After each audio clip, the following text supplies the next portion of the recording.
Quart de finale de Ligue des Nations 1 approche, occasion parfaite de tenter un prono sur Unibet, 100 € remboursés sur votre premier pari grâce au lien en description, conditions pour jouer en bas de l'écran.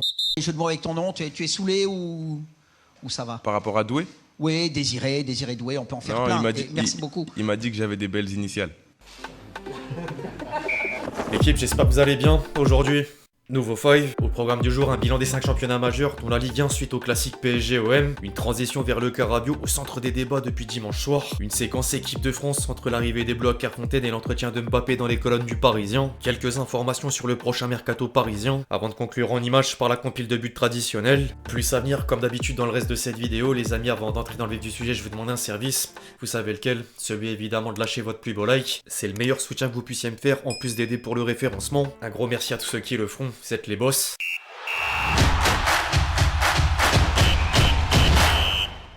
La course à l'Europe aura encore des surprises à réserver dans la dernière ligne droite de la saison. La 26e journée de Ligue 1 a de nouveau provoqué du mouvement dans le haut de tableau, comme Monaco, de retour sur le podium aux dépens de Nice à la différence de but, ou encore Lyon, désormais devant Lille après la défaite du club nordiste sur la pelouse de Nantes. Le classique venait quant à lui remettre un coup à la rivalité entre Paris et Marseille. J'ai d'ailleurs sorti une vidéo complète sur le match et 4 éléments parisiens figurent dans le 11 type de l'équipe pour confirmer la force d'un collectif. Le PSG pourrait d'ores et déjà être champion de France lors de la prochaine journée. Si les hommes de Luis Enrique battent Saint-Etienne, l'OM s'incline du côté de Reims et le choc monaconiste termine sans vainqueur. En parlant de Saint-Etienne, la quête de victoire passe décidément par tous les scénarios possibles. Les Stéphanois pensaient mettre fin à leur mauvaise série chez la Lanterne Rouge Montpellier, mais le match s'est arrêté à cause d'un incendie en tribune et personne n'est encore déclaré gagnant ou perdant à l'instant T. La LFP devra également trancher pour les conséquences disciplinaires envers le MHSC. En parallèle, les autres championnats majeurs livraient plusieurs enseignements. En Allemagne, le Bayern a encore buté sur la pelouse de l'Union Berlin, mais reste en tête de la Bundesliga devant Leverkusen, tombeur de Stuttgart au bout d'un match renversant. Derrière, Dortmund retombe dans ses travers après avoir perdu le choc face à Leipzig. En Italie, l'Inter s'est offert l'Atalanta et prend les commandes de la Serie A suite au faux pas de Naples du côté de Venise. Derrière, la Juventus continue de perdre du terrain après avoir subi la passe à 3 de la Fiorentina.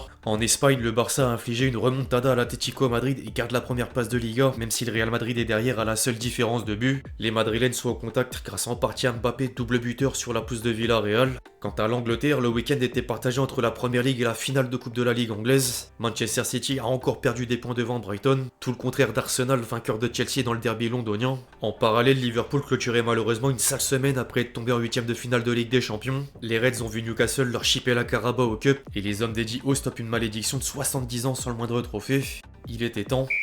En dehors du sportif, le Carabio fait encore couler beaucoup d'encre. PSG-OM était attendu au tournant pour l'ancien parisien de retour au Parc des Princes sous le maillot du rival. Le collectif Ultra Paris lui a réservé des champs et banderoles à charge que la LFP est susceptible de sanctionner le 2 avril prochain en commission de discipline. L'OM tenait d'ailleurs à soutenir le milieu de 29 ans au point de s'associer à la plainte contre X de l'entourage du joueur. La mère Véronique est même sortie du silence chez certains médias français, dont l'équipe. Tout le monde était prévenu, il avait été dit que s'il y avait des chants homophobes ou autres, que le match serait arrêté. Je pense que l'arbitre n'a pas fait son travail, mais d'un autre côté, je sais que les matchs, si on les arrête, les premiers pénalisés sont les footballeurs. Non, je pense pas que ce soit orchestré, mais je pense qu'il y a une part de responsabilité évidemment, parce que on peut pas rentrer des banderoles de cette taille sans que ça se sache. Ou alors, si le club n'est pas au courant, c'est que le club est mal géré, mais on sait très bien que c'était connu à l'avance. J'ai reçu moi-même des messages sur Instagram où on me disait tu vas voir le traitement qu'on te réserve à toi et à ton fils.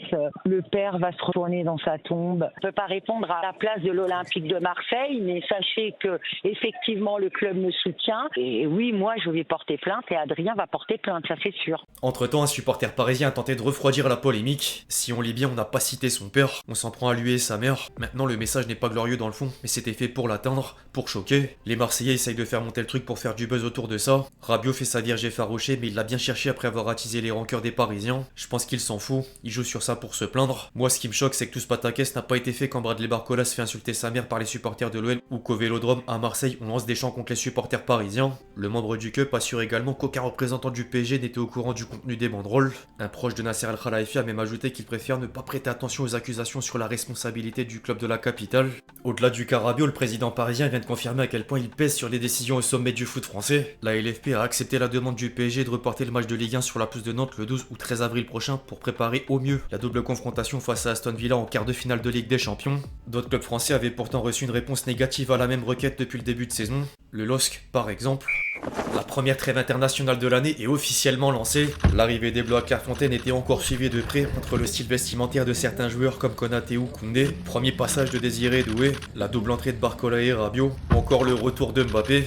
En parlant du retour de Mbappé, le Kicks devait remettre les choses au clair. La star tricolore est passée au JT de 20h sur TF1 après avoir dédié un entretien complet aux Parisiens pour aborder plusieurs sujets en lien avec les 2 précédentes absences en équipe de France. J'ai évidemment condensé les principales déclarations comme d'habitude. S'il y avait une rupture, j'aurais jamais répondu à ces appels. Tout le monde me connaît. S'il y a une rupture avec quelqu'un, je maintiens pas le contact. Je sais pas faire semblant. Ça veut pas dire qu'il y a jamais eu de désaccord. Même si je le souhaite pas, on en aura peut-être encore. Maintenant, j'ai mon éducation. J'ai toujours eu du respect et de la reconnaissance pour le coach. Et ce respect, je le perdrai pas. Il a été mon seul sélectionneur en équipe de France. Il m'a donné ma première sélection. On a connu des succès ensemble et notre relation peut pas finir à la poubelle pour 2-3 désaccords qui en plus sont pas graves du tout. Rien n'a changé entre les deux hommes, mais entre temps, Deschamps a quand même annoncé quitter le poste de sélectionneur en 2026 avant de revoir la rumeur Zidane. Je voulais pas être au courant. C'est une décision personnelle, elle lui appartient.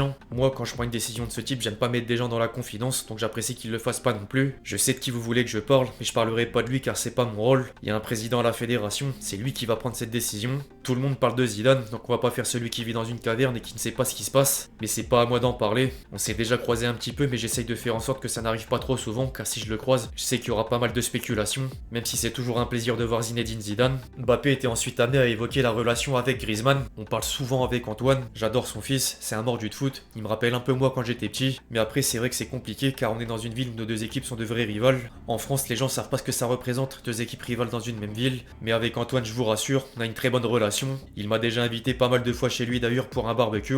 On habite à côté dans la même résidence. J'ai discuté avec Antoine avant qu'il n'arrête. Je savais non seulement qu'il allait arrêter, mais il m'a aussi expliqué pourquoi. On en a parlé au dernier rassemblement en septembre. C'était difficile pour lui comme pour moi. On a beaucoup souffert. Après France-Belgique, on est rentré ensemble à Madrid. Il était avec sa famille. Je peux rien vous dire d'autre si ce n'est que je suis pas tombé des nues quand l'annonce de son départ est arrivée.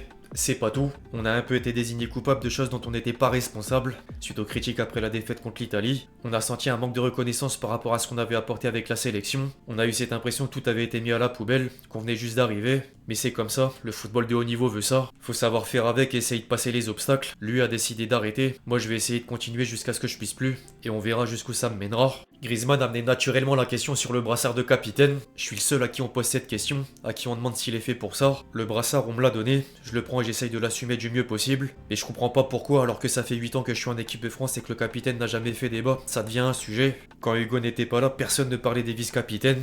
Alors on va peut-être me prendre pour un idiot, mais je comprends pas. J'aimerais que quelqu'un de plus intelligent que moi m'explique. J'ai parfois des idées qui me viennent, mais ce genre de réflexion vaut mieux les garder pour soi. Je sais qu'il y a des gens qui ne sont pas confrontés à ce genre de choses et ne comprendront pas, mais j'ai une idée du pourquoi, du comment. En dehors de l'équipe de France, l'attaquant du Real Madrid a évoqué le Ballon d'Or. Qu'est-ce qu'un joueur Ballon d'Or? Rodri, c'est un joueur Ballon d'Or pour vous? Pour moi, à la base, c'en est pas un. Je pensais que le Ballon d'Or reviendrait à Vinicius. Si je vous avais dit ça 3 mois avant, vous m'auriez dit « Mais qu'est-ce que tu racontes ?» Aujourd'hui, on ne sait pas vers qui penche le Ballon d'Or, si ce n'est qu'il faut exclure personne. Mbappé était ensuite interrogé sur la possibilité de retrouver le PSG en demi-finale de Ligue des Champions. La pire des erreurs serait justement de penser à ça. Ça me rappelle l'année dernière quand tout le monde pensait que c'était écrit, qu'il allait avoir une finale PSG-Real. Et pour finir, on n'y est pas allé. Donc je pense qu'à Arsenal, qui sera notre adversaire en quart, et à mon équipe, le Real Madrid, on est engagé dans toutes les compétitions. On a l'occasion de réaliser quelque chose de grand.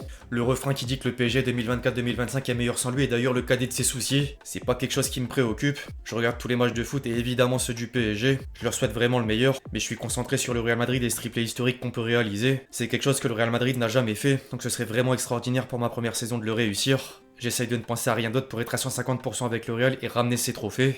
Par contre, il a toujours du respect pour Nasser Al-Khelaifi malgré l'affaire que tout le monde connaît. J'ai joué 7 ans à Paris, j'ai connu des moments extraordinaires. Je suis pas du genre à ne regarder que le négatif. Je sais être reconnaissant sur ce qu'on m'apporte dans la vie, autant sur le plan professionnel que personnel. Bien sûr que je lui serrerai la main et ne m'imaginez pas cracher dans ma main avant de serrer la sienne. C'est entre les mains des avocats. Je pense que ça va se régler prochainement. C'est pas quelque chose qui m'inquiète. Derrière, Mbappé lâche un dernier mot sur la montée en puissance de Dembélé. Avec Ousmane, on se parle tous les jours. Le voir réaliser ça, ça me touche personnellement car je sais ô combien il a été moqué. Depuis qu'on a 14 ans, je suis son premier premier supporter. J'ai toujours dit qu'il était l'un des meilleurs joueurs du monde. Certains croyaient que je disais ça car je l'aime bien, mais je sais faire la différence entre l'amitié et la réalité du terrain. Ousmane est arrivé à maturité à 27 ans, c'est normal dans le football. Il y a des joueurs qui sont plus précoces, donc certains ont pu penser qu'il était en retard. Mais non, c'est l'évolution normale d'un footballeur. Et il a encore de belles années devant lui, il mérite ce qui lui arrive. Il a bossé pour ça et j'espère qu'il continuera à ce rythme aussi en équipe de France jusqu'en 2026. Il est d'ailleurs pas seul à lui envoyer des compliments. L'édition du jour de l'équipe fait un bilan sur le duo à J-1 de Croatie-France et 2 pages sont réservées sur le regard de certains coéquipiers, adversaires ou entraîneurs de l'attaquant parisien. Entre Deschamps, Manu Koné, Désiré Doué, Enzo Mio, Kolo Muani, Guendouzi, Kekitike ou encore Koundé.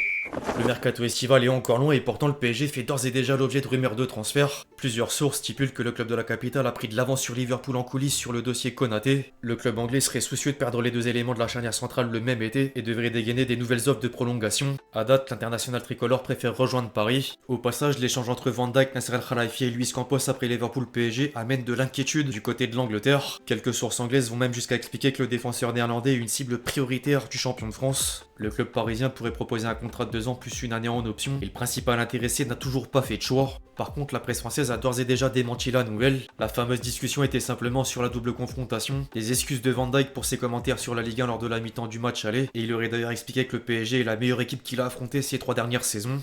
Affaire à suivre. Avant de conclure les amis, tradition oblige, la compile de buts. Bonny, nicely done. This is Bonny. Oh, it's all.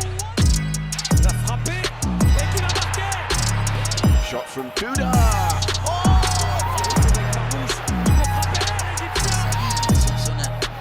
Lewandowski l'enchaîne. Oh le but. Oh le but.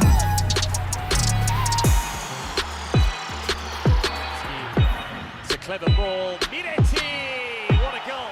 Para despejar Slim. La roba la tiene Leo Messi.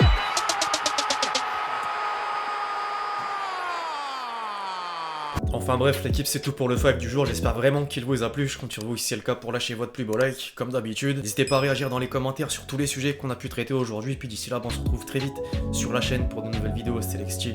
Ciao ciao.